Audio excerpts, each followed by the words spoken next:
طاليان من پرسیارێکم فەرموو. مامۆستا تۆ نەسیحەتێک چییە بۆ ئەو کەسانەی بۆ نمونە نوێژ ناکەن گەنجن تەمەنیان گەشتۆتە تەقریبەن 22 32 تا حەدێکیش زیاتر کە پیان ئەڵێ نوێژکەن ئەڵێ ئینشاءالله یعنی هەرەوەنە و نوێژەکەیش ناکەن یعنی باوەڕیان بە هەموو شتێکەیە بەڵام نایکەن نەسیحەتی تۆ چییە بۆ ئەو گەنجانە مامۆستا؟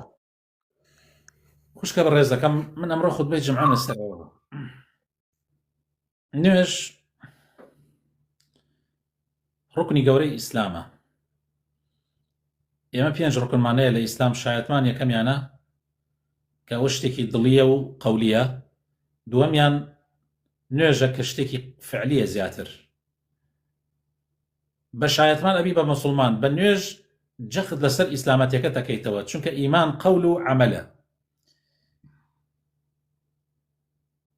عامودی ئیسلامە، کۆڵەکە سەرەکیەکەی ئیسلامە. ئەگەر ئەو عەمودە دەرکەی هەموو عەمودەکانی تر بەرگەی سەقفی ئیسلامەتی و دیندارێتیەکەت ناگرن.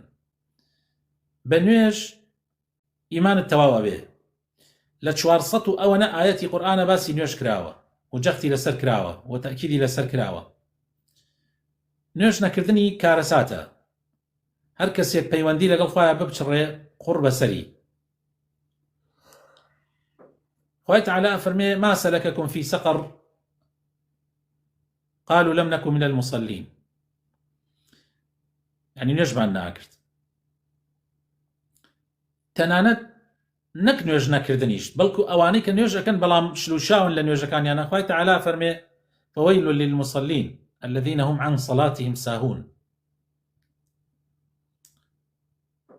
خوای تعالی لە سورەتی مەریەمە ئەفەرمێ فخلف من بعدهم خلف أضاعوا الصلاة. یەکەم شتێک لە دینە لەکە لە ئینسان ئەدا نوێژە.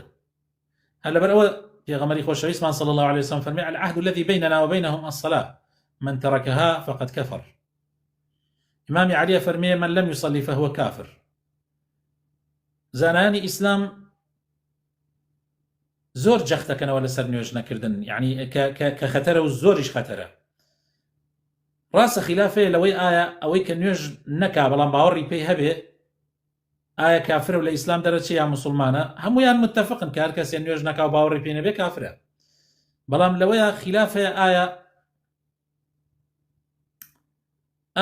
نوێژ نەکا لەبەر تەمەڵی باوەڕشی پێ هەیە ئایا کافرە یا کافر نییە؟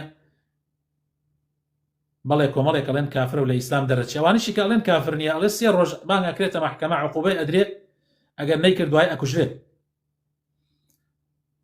ئەوانەی وا ئەڵێن نوێژ نەکردن کافرە. ئیبن حەزم یەکێکە لەوانە ئەفەرمێ ئیجماعی سەحابەی لەسەر هەر کەس یەک نوێژێک نەکا بە عەمدەن کافرە بێ و لە ئیسلام دەرەچێ. یەک نوێژ نەکا بە عەمدەن کافرە بێ و لە ئیسلام دەرەچێ. کاتێ مەڵێن کافرە بێ لەوانەیە خەڵک بڵێ کافر یعنی ئێستا لای خۆمان هەر حەڵە سێودان شێگەن جێژە کافر هەی کافر هەی کافر. کافر ئەزانن یعنی چی؟ کافر ئەبێ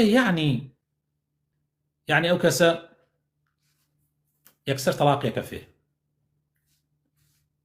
ژنەکەی ژنی نییە، میرات وەرناگرێت. یعنی میرات ئەگەر کەسێکی بمرێ میرات وەرناگرێت. ئەگەر خۆشی بمرێ خزمەکانی و کەسەکانی میراتی لێ وەرناگرن. ئەگەر بمرێ لە قەورسانی موسڵمانە نایمێژن و نوێژیشی لەسەر ناکرێت. هەر کەسێکیش نوێژی لەسەر کا گوناحبارە بێت. زۆر خەتەرە. مامۆستا مەلا محەممەد عەدلەخان بوو لە گەرمیان لای ئێمە لە ئۆمەربل دەیەکە پێوترێ ئۆمەربل. ئەو مامۆستا مەلا محەممەد کوڕەکەی مرد نوێژی ناکرد.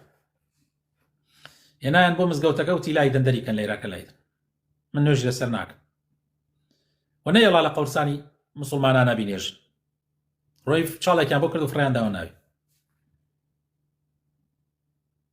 نوێژ نەکرد زۆر خەتەرە بەڕاستی. لەبەرەوە بەڕێزان ئەوانەی کە نوێژ ناکەن لەگەڵ خوایە پەیوەندیان بچراوە. مامۆستا سەینووری قسەیەکی زۆر جوانی کرد.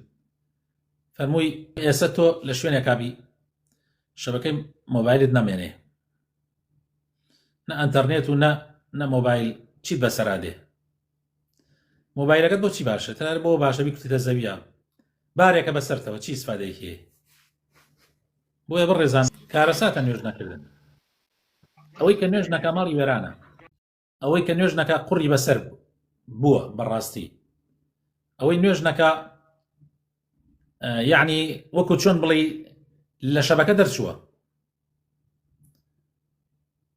بۆیە زۆر زۆر داخە خۆم بۆ کەسانێکەوە خەمی نوێژەکانیان ناخۆن. زۆر خەم یعنی بەڕاستی من خەڵک ئەناسم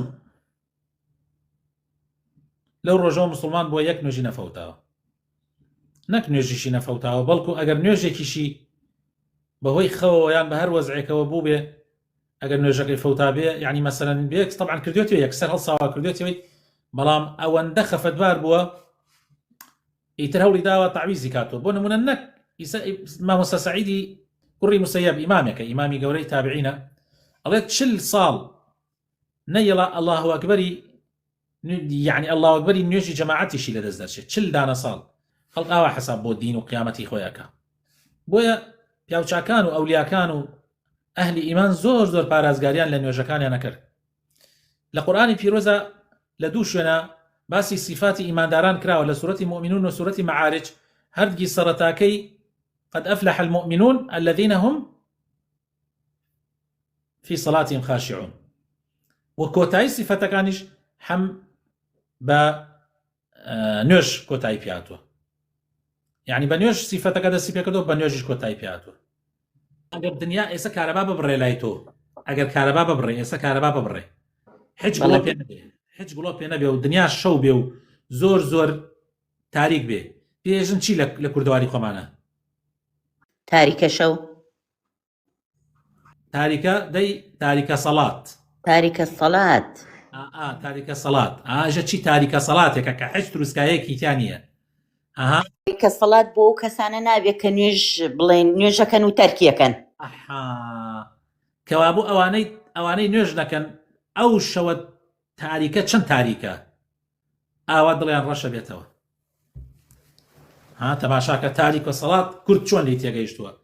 پێشینانی کوردی ئێمە زۆر جوان لە ئیسلام تێگەیشتو بوون، بەس مع الأسف فخلف من بعدهم خلف أضاعوا الصلاة واتبعوا الشهوات فسوف يلقون غيا مداخوة.